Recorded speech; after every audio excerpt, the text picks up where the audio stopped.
Mahalaga ang sapat na iron para sa malusog na dugo ng ating mga alaga.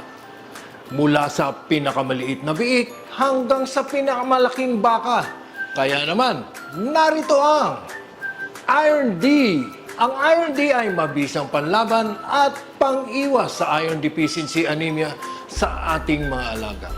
Tumutulong ito sa pagkakaroon ng sapat na red blood cells na siyang susi sa maayos na sirkulasyon ng dugo at pangkalahatang kalusugan sa kanilang katawan. Epektibo ito sa mga biik, inahin, baka, kabayo, tupa, kambing at aso. Mahalagang tandaan po na ang Iron D ay maaaring ibigay sa pamamagitan ng deep intramuscular injection o kaya naman subcutaneous injection. Para sa pag-iwas ng anemia sa mga biik, mag-inject ng 1 ml isang beses sa ikatlong araw ng kanilang buhay.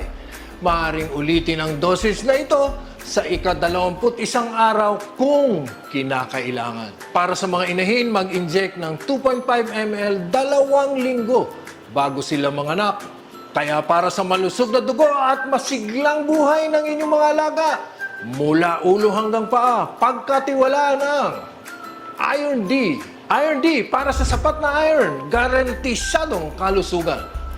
Iron D, malakas ang dugo, masigla ang alaga. I-Iron D mo